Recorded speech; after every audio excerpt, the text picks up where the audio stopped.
Welcome to Profiles. I'm Ed Highland. The digital conversion is, of course, well underway. Written books, documents, and other forms of media are all being digitized. But could some of this information and the history it represents be slipping through the cracks? Barry Maurer is an assistant professor of English at the University of Central Florida. Barry, thank you so much for joining us today. And what could we be missing? I mean, it seems so simple. We have written, we have documents, we have things going on. We digitize them. What's the problem? Well, we've got an ancient history that goes back to the time when people first started thinking about storing information outside of their own minds. And ever since that time, we've faced the same problem, which is what gets stored, for whom does it get stored, how long does it get stored. These kinds of questions have always been with us, and they're still with us today, even though we're shifting to electronic media. They were there when we were shifting to written media. So in part, it's a question of where the society puts its resources. What does it decide to store and what gets lost? The other thing is the fragility of the media itself. It turns out that although we now have greater capacity to store media, in the past, although there was less of it, what was stored tended to last a lot longer. So now we have digital archival media is expected to last about 20 years. But if you go back and look at the tombs in Egypt, for example, they're still there. So we do have a problem of longevity. Now, let's go back in history just a little bit, because there was at one time, and it's often been said that history is written by the victors, for example. Many of our famous books throughout literary times have been rewritten. Sometimes you go from the original and then the transcription is rewritten in a certain way. Right. The Bible, another example of a book that has been changed in many different forms depending on who was in power at a particular time. So those kinds of things have been going on. But how is it different now with the digitizing of our media? Well, really, the digitizing of media is pretty much dividing the world into those who are part of it and those who are not part of it. And to a large extent, if you're not part of the digital world, you're going to be left out. I'll give you just an example of this, is that half the world's languages are expected to just simply die in the next 100 years, according to linguists and anthropologists. And a good explanation for that would be that these societies are not participating in the digital world, and because of that, they're going to lose out to a dominant culture that uses the digital media to store and transmit its culture. So in a lot of ways, what we're seeing is an attempt to preserve dying cultures by going and recording their stories and recording their language and writing them down. But it's different to have those things stored digitally and than it is from having people actually use those practices and use that language and use the traditions. So I think in a lot of ways what we're seeing is the disappearance of lived culture.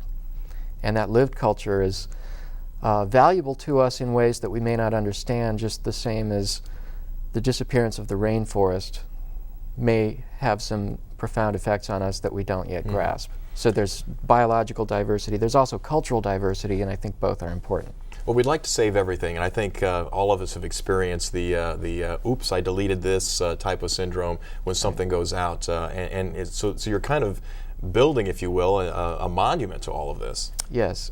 My project that I'm suggesting is called A Monument to Lost Data. And the reason why I'm proposing a monument to this is because in our culture we tend not to think about data as something that has the kind of personal attachment that we have for, say, people or places or other things that we consider to be important. And yet memory is something that can be profoundly important to people. And there's all kinds of things that we may value that are being lost. For example, there are people who, when their hard drive crashes, say, they're losing not just data that's impersonal, but they may be losing family photographs, they may be losing the novel they were writing, the music they were composing, all kinds of things that matter a great deal to them. And it is lost. I mean, it's just like it burned up. A lot of times it cannot be retrieved. Exactly. And in those cases, when there's no chance of recovery, what I'm suggesting is that we embrace mourning, which is the act of separating from a lost object or person or thing. So mourning is a practice that a lot of societies have. We have it in a kind of limited way. And partly this project is designed to introduce more people to mourning. I think mourning is a healthy thing if done properly. So having a monument to lost data will allow people to separate from the data they lost and hopefully move on. Mm-hmm. Now you're saying an actual monument, a physical place where people would go to say, I lost something? Right. Yes, I'm proposing that a monument be built at the National Archives and Records Administration building in Washington, D.C. This building, or this agency, I should say, is responsible for storing the nation's memory. They contain in their collection the Declaration of Independence, the Constitution, major documents that the United States produces. They're also charged with storing all of the data produced by federal agencies, which you can imagine is quite a bit. They're so overwhelmed with data right now that they don't know what to do, and they're losing more than they're storing. So the idea is that if the nation is losing its memory, a good place to mourn is at the center of that, where the memory is supposed to be stored, and that individual people who have a relationship to the nation in a particular way can go there to memorialize their personal losses, but do so in a way that it relates to the losses of other people and to the nation as a whole. So my loss is not just my loss anymore, it's part of a collective loss. It almost sounds, to put it in almost more human terms, is we're collectively getting a form of Alzheimer's or dementia, and we have selective memory. Is that what you're suggesting? Well, yes. We're only going to remember or keep in the archives and have with us for future generations certain things of our culture and past? Absolutely, yeah. And again, this has always been the case. People have to decide what gets stored and what doesn't get stored. With the National Archives, so much data is just sitting there in raw form waiting to be put into a usable archive, that decisions get made by default, so to speak, because there's, for example, if researchers want to call up a certain type of data, that will get stored, but everything else might fall by the wayside.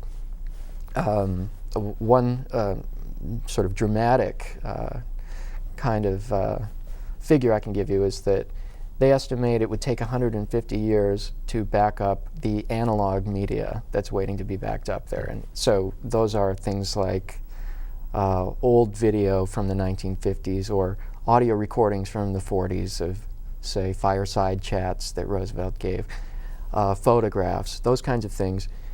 Given the current staff levels and rate of digitizing, it would take them 150 years to digitize what they already have without adding anything new.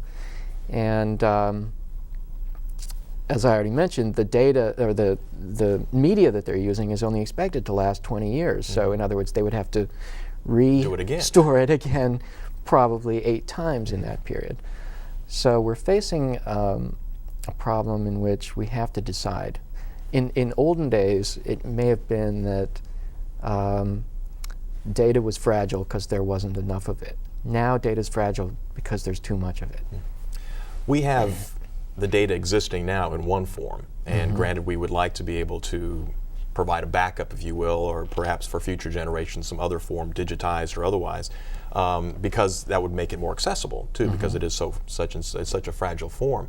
But the data we have, like say the old movies, the pictures and all that, some of those have held together pretty well.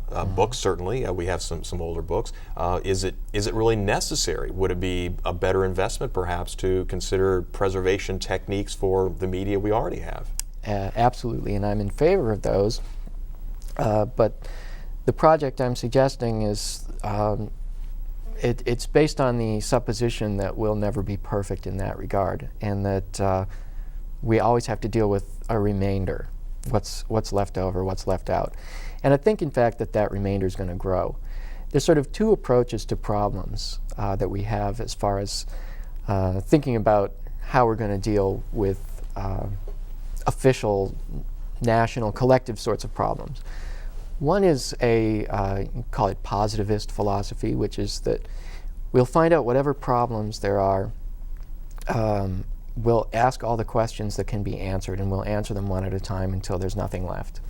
And by that point, we'll have solved all of the major problems. There's another position that suggests that the first position actually causes problems because it contains a blind spot, which is that in solving one problem, you typically create another. And the way digital media has increased our capacity for memory is so staggering that people have actually, in a sense, forgotten the massive problems with data loss that accompany that. So a response in which you focus on mourning, I think, is a useful response, to say that we'll never solve all the problems. We're always going to have some. To bring it to a more personal level, I discovered that there are some data recovery companies out there. Mm-hmm. And it's a very, very great industry to be in right now. It's lucrative, yes. Yeah, very lucrative. If you can recover the backup data of, say, a bank's hard drive system crashed, and that data is immensely valuable, you can charge quite a bit of money for it. Now, some of these companies have started hiring counselors, therapists, to help people who have lost their data, to help them deal with the emotions that arise when their hard drive crashes. And some people say, my career is over, or this will destroy my family. In other words, I lost my job, I lost my reason for being. All my work for years and years is gone. What'll I do? So now they have a counselor who will be on the phone with you to help treat you, in a sense. It's short term. What we need is something long term, something that helps, I think, what's going to be an increasing number of people in that situation deal with the loss and move on. Do you see this as a new phenomenon, or has it always kind of been there? It's just that because more of us are saving the data in this form, that more of us are exposed to it. I think it's always been there, but I think the problem is getting more dramatic. One of the things that we've seen recently is the way that people are now storing things digitally that they would not have stored before. So, for example, if maybe we used to store only financial records, now we store all kinds of things. Our email contains all our personal correspondences. All our photos are now digitized and put on there. Our videos, maybe family videos, are put on there. And several decades ago, actually in the 1960s, there was a poet, guy named W.S. Merwin, and he posited that in the future there were going to be memory machines that every person would have, and it would contain all of their memories. And in a way, we're seeing that in terms of convergence. We now have machines that we can carry around with us. I mean, I have an iPod, it's 40 gigabyte. Mm-hmm. And those things are going to get even more and more, the storage capacity is going to increase, and they're going to be able to take photos with the device, capture sound with the device, maybe video, whatever, and store it all on this device. That becomes your memory. And when you rely on memory of that sort, Merwin pointed out that, first of all, you're creating an artificial memory that is perhaps deceptively selective. In other words, you're leaving things out because you're preferring to have a memory that reflects on you the kind of image of yourself that you're writing your own history. Like. You're writing your own history, right? And everyone writes their history and tends to write it in a way that favors themselves, their image of themselves, their image of the world. As media becomes more complicated and becomes richer in terms of what we can store digitally, we also are becoming more networked, in the sense that it's not just my personal memory anymore, but rather I put my stuff on the web. I'm linked up with groups all over the place, and it's that network that now defines who I am. And one of the effects we've seen of digital media, perhaps unintended effects, is that the society becomes more solipsistic, meaning people only participate in groups that tend to reflect their existing values and the existing view of the world, and not a richer view And perhaps we can isolate ourselves in digital media in a way that we couldn't have before. In a cosmopolitan world, you're always going to run into strangers. Your worldview is always going to be challenged.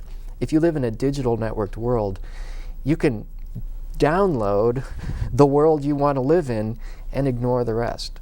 So there's a threat in the sense that we can have a lot of data, and a great deal of it might be unusable to a lot of people just because they're not trained to accept contrary information in the way that maybe we were forced to earlier. Wouldn't you agree, though, that most people probably don't want to live in the world of The Sims, where you create the people that are around you, and the individuals that do want that would tend to, throughout history, have tended to seek out those like-minded individuals anyway. I mean, the cults or the religious organizations or the government entities, they've all tended to do that anyway. It's just the means was a little more primitive back then. Now it's fairly easy to do.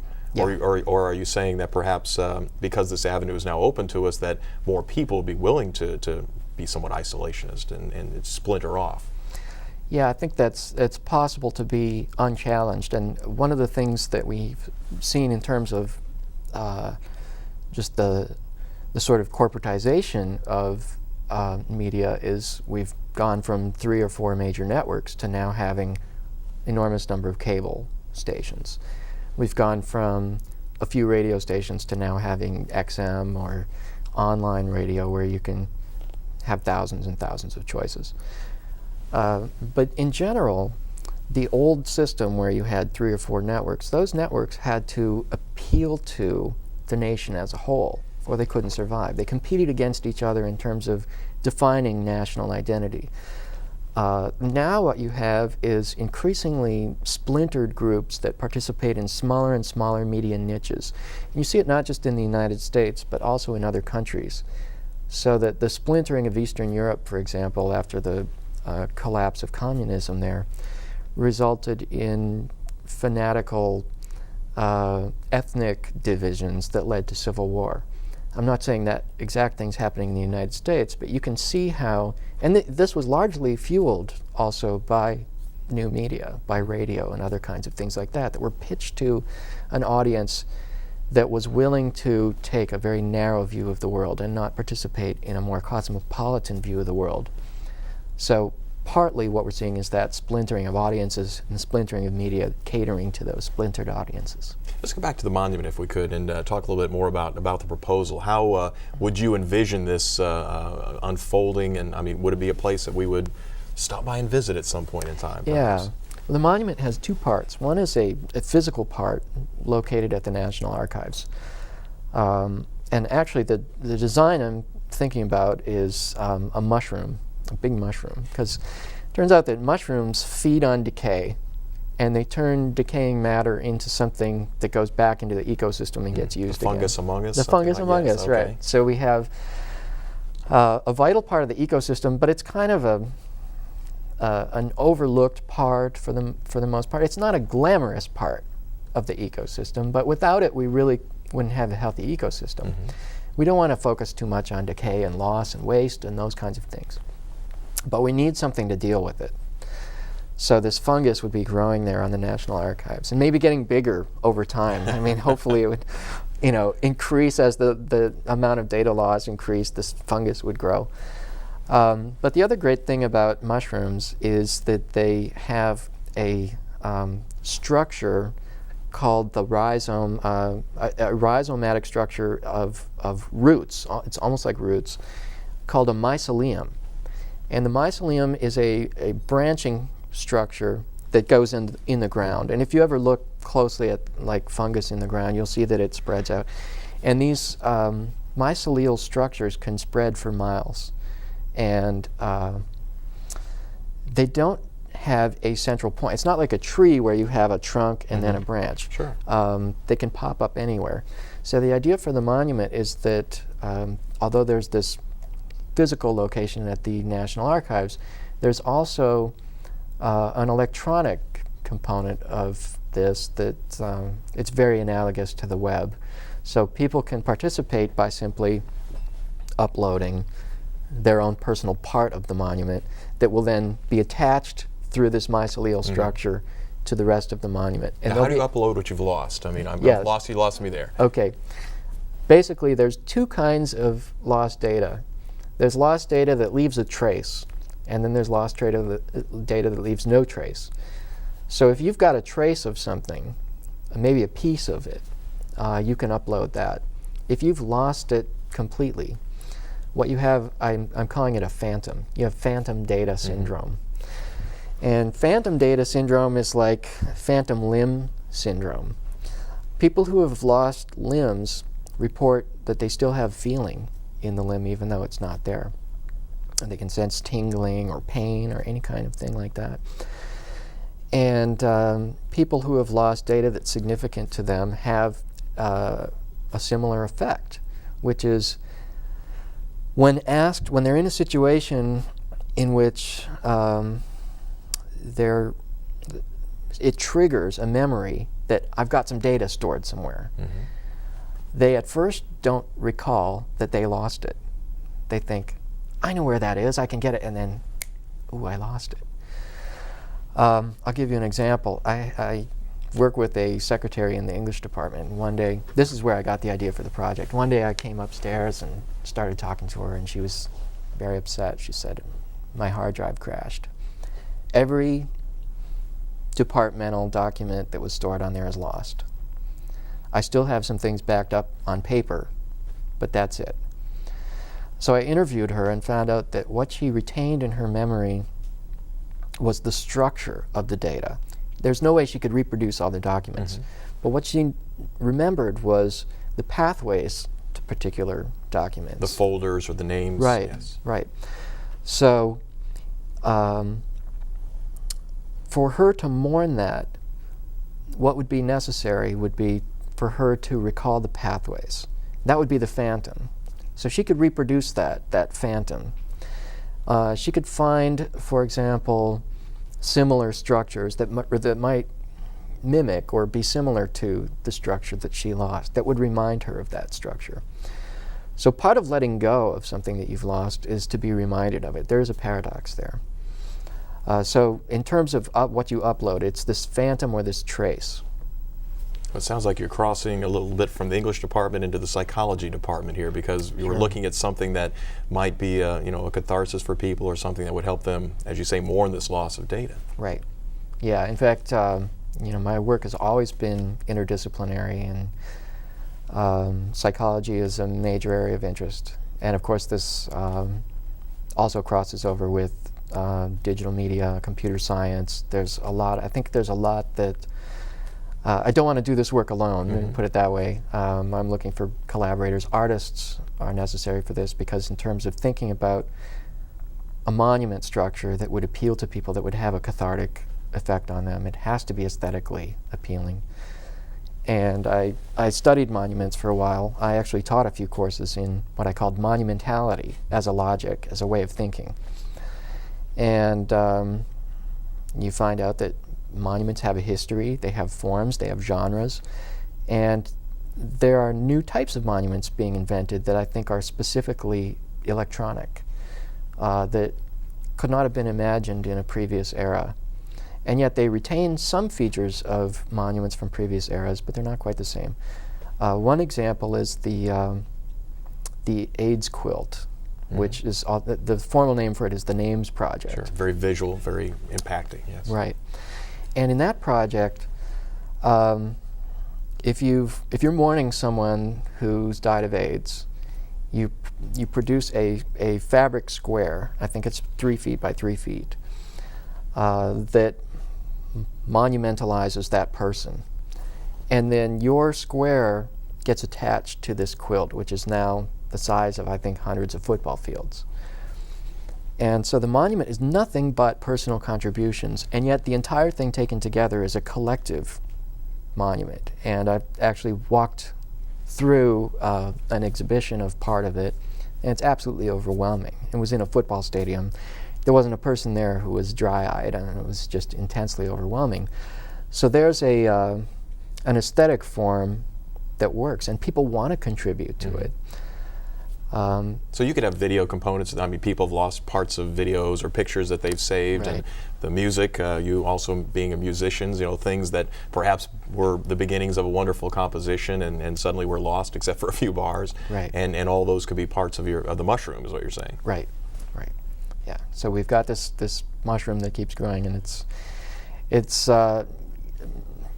partly it's going to be a new way of thinking about the culture. And the idea here is that cultures tend to memorialize what's important to them. In our culture, we have if you go to Washington, D.C., there's lots of monuments there. Probably most of them are for war dead. And we lose people in war, and we say, well, that's an important loss. We memorialize that because people who die in wars, we say they died on behalf of the nation. So it's not just their families and their friends that mourn them, but the nation mourns them. And lately we've seen other kinds of monuments. For example, the Mothers Against Drunk Driving. Mm-hmm. Now is thinking about ways that people can remember deaths that result from drunk driving, so that they're not just mourned by the family who lost someone, but rather the culture mourns them and thinks about them as being a national loss, not just a personal loss. So the culture determines its values by who it mourns and what it mourns. The idea here is to think about the values for which we lose things. Now, obviously, if we're mourning war dead, it suggests to us that our values, that we're invested in war mm-hmm. in a particular way.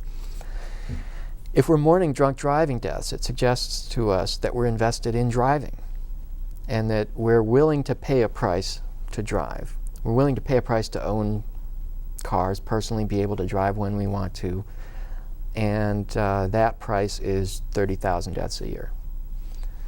And when we think about it in those terms, it's not just my personal loss, but it's a national loss. We say, well, is there a point at which our values cost too much? Is there a point at which we might say, maybe 30,000 is too high, maybe 20,000 is acceptable, and maybe if we hit 20,000 deaths a year, everybody should stop driving. At that point, we just can't drive anymore. But we need to think about the relationship of our values and our losses. And I'm not saying that there is a perfect balance, but at least by creating a monument, what you do is you create a discussion, a public kind of discussion about that relationship so that the society can participate in it. But unless they can see it, they can't participate in that discussion.